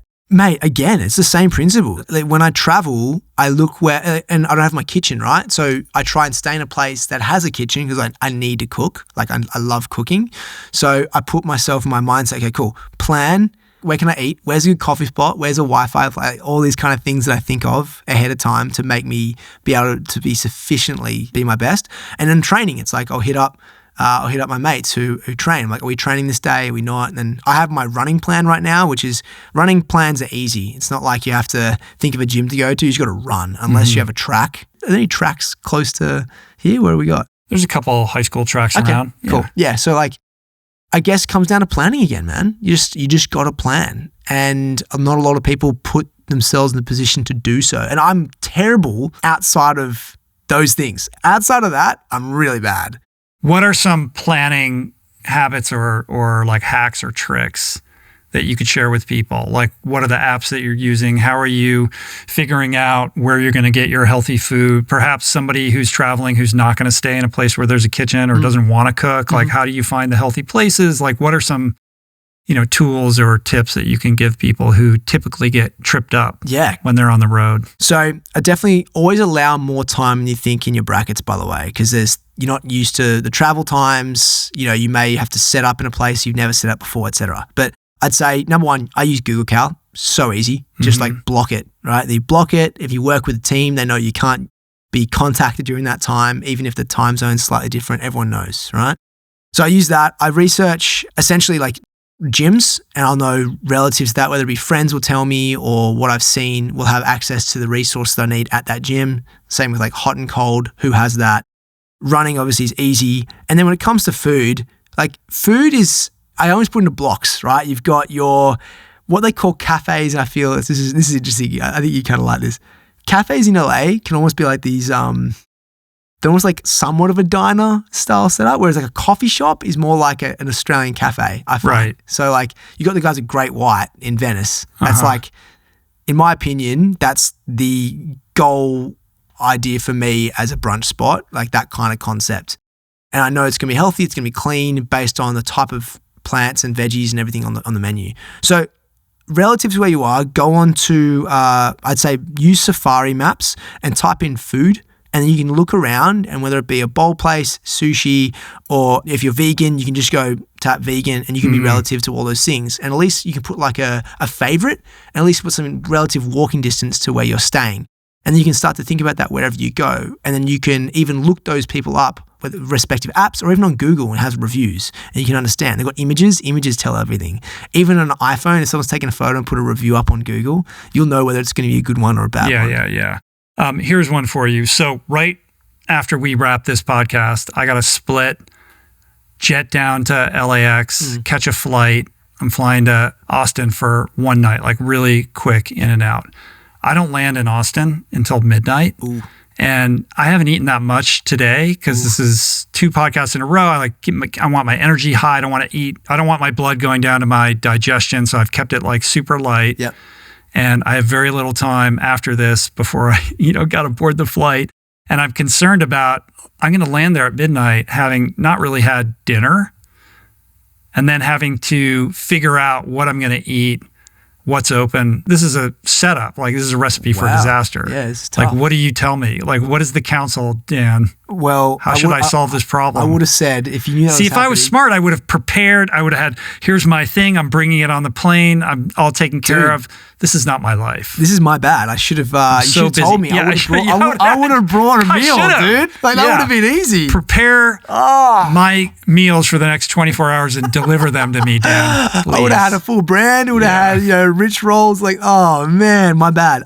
Okay, so I would get one of the team members right now who are around. There's a couple of them to look at key from here to LAX. How long is it? About 50 minutes? An hour? It depends on traffic. I would just say, get them to research bowls, right? Or poke and get like an assortment of low GI. So essentially like veggies, grains, and some sort of base tofu. And I'd have sauce on the side, because you don't know when you're going to get there. You got to mix it yourself. So real basic. So boys, if you're listening right now, let's make sure you get This sounds complicated. Basically, you're saying find some place to deliver whatever to the hotel like well in advance of getting there while it's still open? No, I'd say you guys get something right now, order it, and you pick it up on the way. Dude, I'm out of here shortly. That's not going to happen. That's not going to solve the problem.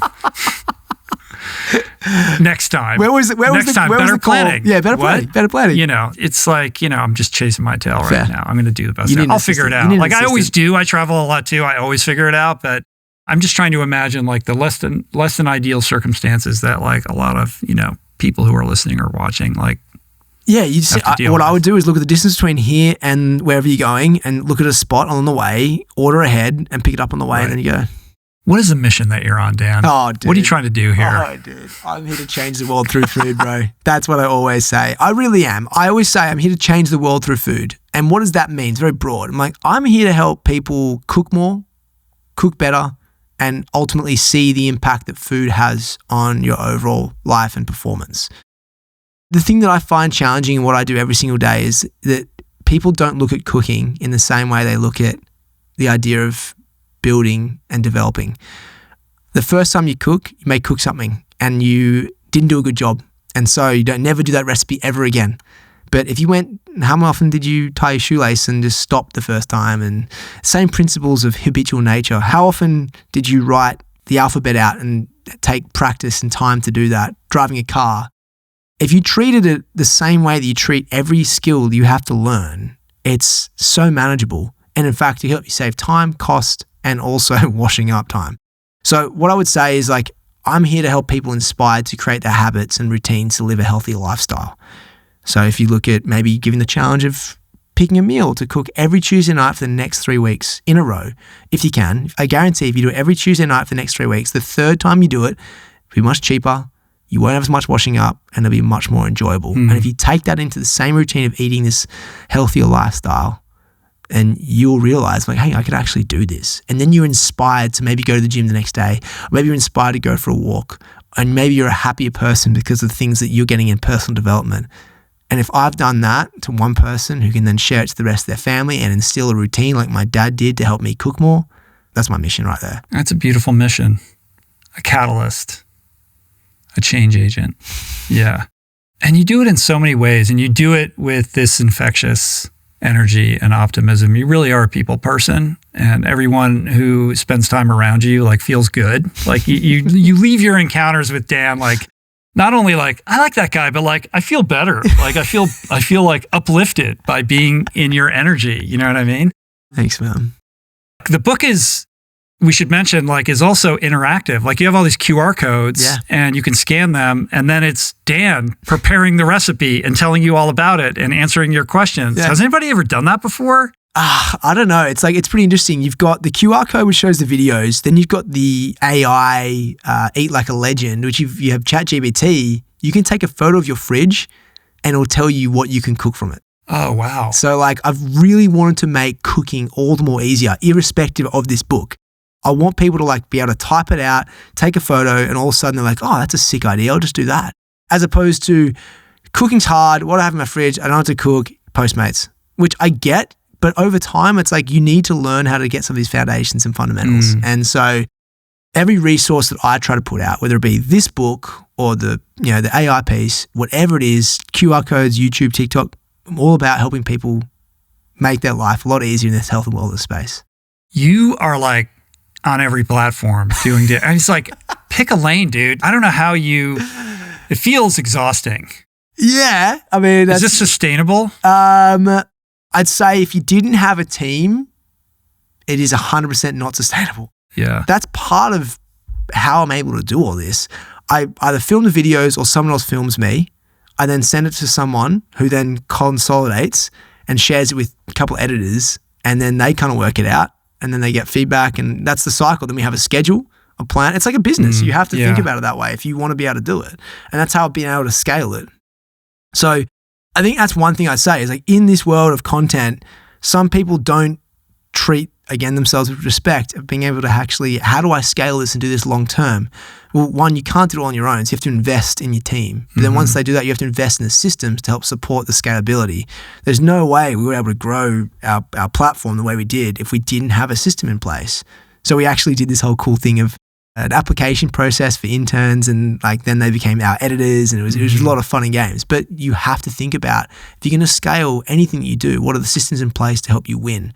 Do you still work with individuals like you used to? Do you coach people? Do you dabble in that at all anymore? No, I get phone calls and I give advice, but nothing on the professional level. That takes a lot of your emotional energy, and not that I don't want to do that. I just can't give them 100% because I'm drawn into some of my own stuff right now, right? So, like I still get to work with athletes under companies and stuff like that, but it's not as specific. If it was a really cool project, I'd consider it, but I just don't have I'd have to pause everything I'm doing because I want to be in, like their job is to be the best physically in their chosen field. And if I'm not giving them 100%, allowing them to improve by that 2 to 3% to get on that gold medal stage, and it's hard. Right. You think you're in New York City to stay? Dude, we just just bought an apartment. So it's you did? Yeah, oh, wow. Yeah, so which I'm going to renovate. Same neighborhood that you were living in before? Yeah, so downtown, and I want to be constantly building all these resources. And we found that if you are not, particularly in food, it's really expensive to find a studio kitchen. If you want to build a podcast, the same thing, particularly with cooking. Mm-hmm. And so now, like having my own place that I'll renovate and build out, I also want to have a cold plunge and cold sauna and a hot sauna. Of course in you there. do. Yeah, so it wouldn't be right, Dan, for you not to have those things. well, dude, if you come over now, at least you have me to cook your dinner. You and Julie come over, cook your dinner, and you and I can jump in the cold plunge and the sauna together. Why do Australians have short nicknames for everything, Dan?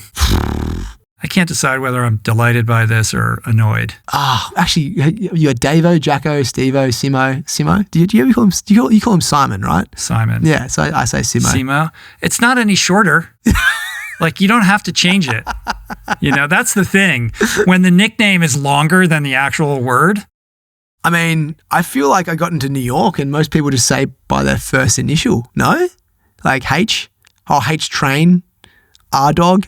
I don't know what you're talking about anymore. I'm calling you R dog. Yeah, okay. Yeah. Come on, man. My name is, a nickname enough. Yeah, I don't need any. Does anyone ever call you Richard? No. Oh, my book agent does. Shout out to Bird. Yeah, a couple of people do, but it's a weird quirk. It's sort of like their thing. Or, if my mom was mad at me or something like that, of course. Right. Yeah. What is it that you want people to get out of this book? What is fundamentally the message that you're trying to convey here? The biggest thing I want is honestly what we talked about with putting themselves first. If there's anything else, it's not the cooking, it's the intentionality about putting yourself first to really get the most out of yourself to then be able to give to others. Like I can talk about how, guys don't cook enough for their ladies, right? And there's a great way to get more guys to cook for their ladies, etc. It's not about that. It's a great gimmick, but not gimmick. It's a great way of selling a book, to be honest. But to me, nothing would please me more than if someone read this book, started applying the principles and said, I'm not just doing it for cooking, I'm doing it for my work environment, I'm doing it for my family, I'm doing everything around it to improve the way that I get up every day, the way that I tackle sleep, the way that I tackle a task and the mindset of living the life that I've always wanted to, and now I'm actually putting myself first and allowing myself to do it. Can't serve others unless you serve yourself. And self-esteem is built through performing esteemable acts for others, but also for yourself, right? Dude, that was, wow. Do you honestly think you can change the world with food? I think I can. I really do. But I don't have to be the namesake to do it. So I can influence one person that can then influence many and who has the ability to make change. And that's one of the things I love about food. I can put a bowl of ramen in front of someone in Japan and we don't speak a word of the same language and we'd still smile and be pleased with the current situation we're in. If I get to build up my profile to the point that I can influence the people that make the decisions on what happens in the schools, if I can start to get to enough resources that I can open kitchens in third world countries to teach people a skill that is so important rather than just giving them the food. If I can support any way of doing that, then yeah, of course, I am changing the world through food. And why should that not be what I want to achieve, in the sense that if that's what my honest end goal to myself is, like, nothing makes me happier, I get no more currency than watching someone respond to something that I've said, done in a positive light that's had a great way. That is what motivates me. So yeah, I can do it. I think that's a beautiful place to end it. But I got to ask, what are the odds on you breaking 3 in Boston? I'm feeling confident. I'm feeling very confident on my anaerobic and aerobic capacity. It's my knee, but I feel very confident. So pace per mile, what average do you have to hold? About a 640. 640. 645. Yeah, that's no joke. Yeah. That's for real. Yeah. Did you watch Casey's video about how many times he tried to do this and how long it took him? Oh man, he started from 2000 and what? Took him a long time. Oh, I can't believe that. Yeah. But here's the good news. When he hired a coach, he finally solved it. It just took a long time to get to the point where he realized he had to be on a program. And then it only took 2 times and he did it. That guy can seriously create a story. For sure. And it's so true though. And I think now we're going to see everyone's going to run sub 3 because Casey Neistat put it out there. It's a lot of work, man. He's a talented athlete, as are you. But breaking 3 is an exercise in humility. It is, man. Just as much as it is athletic prowess, right? You have to go all in. Like you have to be really intentional with your training. You have to do slower. This is what I've been telling you all along, dude. I know, dude. You got my back. Are you going to give another crack at Leadville? Yeah. So what happened at Leadville? So essentially, we were about 2 hours ahead of my mark and got to Twin Lakes. And Twin Lakes is the 38-mile mark. And then I set off and got to the bottom of the hill and started to, if you don't know Leadville, so Leadville's a 100-mile race. And it's a 50-mile out and back loop. So you do 50 miles there, 50 miles back. And you're in excess of 10,000 feet of altitude. Yeah, you start at 9,500 feet elevation. So I set off after the 38-mile mark, feeling really good, like laughing because we were just like, this is so well ahead of the pace that I wanted to be. And as you climb up Hope Pass, which is the steepest part of the entire course, there's only really like 2 flats that you can run. Otherwise, you just kind of like poles the whole way up. So I was like, sick, I'm just going to run this part. And so I set off. And as I set off, it shows the importance of mind and fatigue. I felt good, but my mental state obviously wasn't there. And I rolled on a rock. And the rock was in the middle of like the flat. So it wasn't as if it was like hidden. So I rolled, I did a grade 2 ATFL tear I didn't know at the time, but yeah, so it corrupted, had a slight little tear. And so I'm in agony, but fortunately, I'm like, I'm not stopping. I'm not going to like go. If I go down the hill, because I didn't know at the time, I didn't know how bad it was. If I went down the hill, that means you're pretty much cutting your race. You're not going to go back up. So I decided to continue going. So I got to the top of Hope Pass on essentially 1.5 legs. Yeah. I got to the top of the pass. As I said, I was like 2 hours ahead of my mark. And then I was 10 minutes before the cutoff time. So I lost like 3.5 hours on that climb. Yeah. Wow. And then then I realized I had to kind of try and sprint down the other side of the face to get to the 50-mile mark. And to be honest, if you make that mile mark, there's still a decent chance that you can make it back in time because the back is much quicker than the forward. I slipped again, fell down the cliff face and was not happy, and then realized I couldn't run. So I walked all the way to the 50-mile mark and had to call it. Well, actually, I got timed out. I didn't get to quit. I didn't even quit. So unfinished business, though. Dude, that buckle's pending. You'll be back? Yeah. All right. Back, man. You going to come? I like the heat. We'll see. Got to heal up my back. Okay, bro. I'm getting there, man. Yeah, dude. You're a legend, dude. I love you. I just love your energy. Whatever you're behind, I'm behind on your behalf. I got you, dude. And I love what you do. I love how you show up in the world. I love how you're modeling a new way of being, successful, healthy, fit, all of these things. Like, you're a positive role model for a lot of people, and I'm here to celebrate you, buddy. Dude, that just genuinely means so much, my man. And much love back at you. Thanks for leading the way, bro. Right on, dude. So eat like a legend, out everywhere. Dan is a legend. I'm sure you're going to be on all the morning shows and do all that. Like, you know how to get on media, dude. Like, you figured that out. I don't know. Like, you and Drew Barrymore are like thick as thieves, and you do Good Morning America and all that kind of stuff. I'm sure everybody will know who Dan is by the time this podcast drops. And are you still doing the podcast and the other stuff? Yeah, dude. We'll bring that back as soon as this is doing our projects. Yes. Yeah. I'll link up all the stuff. You could just watch his videos for, the next 20 years and never run out. And you're always uploading new stuff. So I love you, buddy. Thank you very much. Can't wait to hang out in New York City. I still have to come to Osprey. Yeah, we'll make that happen. Yeah. Cheers. Peace. Lance. That's it for today. Thank you for listening. I truly hope you enjoyed the conversation. To learn more about today's guest, including links and resources related to everything discussed today, visit the episode page at richroll.com, where you can find the entire podcast archive, my books, Finding Ultra, Voicing Change, and The Plant Power Way, as well as the Plant Power Meal Planner at meals.richroll.com. If you'd like to support the podcast, the easiest and most impactful thing you can do is to subscribe to the show on Apple Podcasts, on Spotify, and on YouTube, and leave a review and or comment. This show just wouldn't be possible without the help of our amazing sponsors who keep this podcast running wild and free. To check out all their amazing offers, head to richroll.com/sponsors. And sharing the show or your favorite episode with friends or on social media is, of course, awesome and very helpful. And finally, for podcast updates, special offers on books, the meal planner, and other subjects, please subscribe to our newsletter, which you can find on the footer of any page at richroll.com. Today's show was produced and engineered by Jason Camiolo. The video edition of the podcast was created by Blake Curtis, with assistance by our creative director, Dan Drake. Portraits by Davey Greenberg, graphic and social media assets courtesy of Daniel Solis. And thank you, Georgia Whaley, for copywriting and website management. And of course, our theme music was created by Tyler Pyatt, Trapper Pyatt, and Harry Mathis. Appreciate the love the support. See you back here soon. Peace. Plants. Namaste.